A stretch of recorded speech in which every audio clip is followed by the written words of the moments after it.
Voyage to Victory, Epic 7 World Arena Championship 2023. 8 best players representing each server will start sailing for the main matches. This year's E7WC were more competitive than ever. Lots of popular names, including the defending champion from 2022, Phantom, dropped with an upset.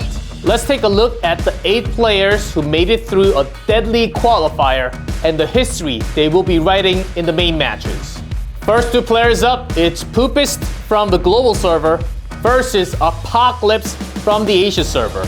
Now we have to talk about Poopist. Poopist is an E7WC first-timer who made it to the main matches.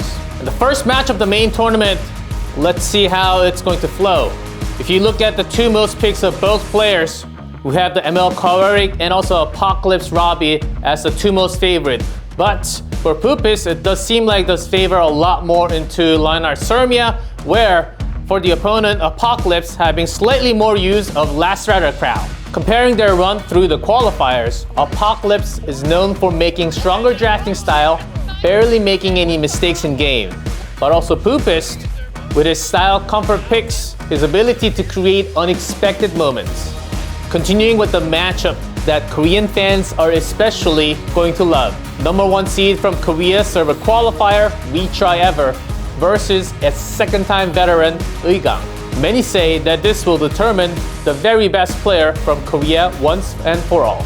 And how is this Korea versus Korea going to go in the main matches? If you look at Retry Ever's pick, ML Kawarik, Angel Blight Angelica, and Shu as the most picks, top 3. Other than that, also had the flexibility to comfortably react against the opponent during draft. And Uigang as well as Retry Ever had a lot of picks through the hero pool. Having Belian as the only hero picked 3 times and everything else less than 3 means that Uigang has a bunch of hero pool in use during the drafting. It's also a hamburger derby between the 2 Korean players. Can I also get one with extra patty and extra cheese? 부탁드립니다.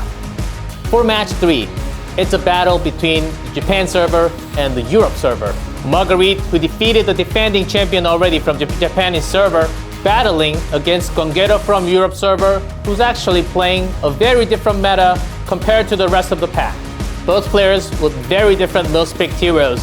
It's very hard to predict who's going to come out on top. Especially Gongero, using Spectre Tenebria in all 6 games. He certainly showed his own style during the qualifiers. Some say that Gwangero's playstyle might seem limited compared to all others. But you have to take into account that F-Res can always be broken with enough effectiveness. I would say this match comes down to resist or not. And it's time for the final match, match 4. Just like the first match, it'll be a match between the Asia server and the global server. Now, LV from Asia server versus Winter Wish from global server will be the match. If you look at the pick for both players, you can feel the difference in style. While LV is looking for speedy cleave comp with Architect Laika, ML Kawarik, and also a Robbie. On the other hand, Winter Wish uses a lot more Aeola, Arrowell, standard and steady decks. A bit harder climb through the qualifiers.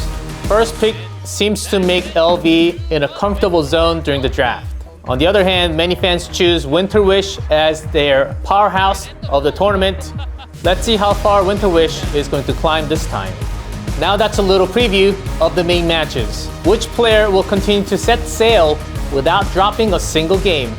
And who will be the 3rd champion of E7WC? There's only one way to find out. Keep tuning into E7WC 2023 and let's find it out together. Let's begin the epic battle of the main matches.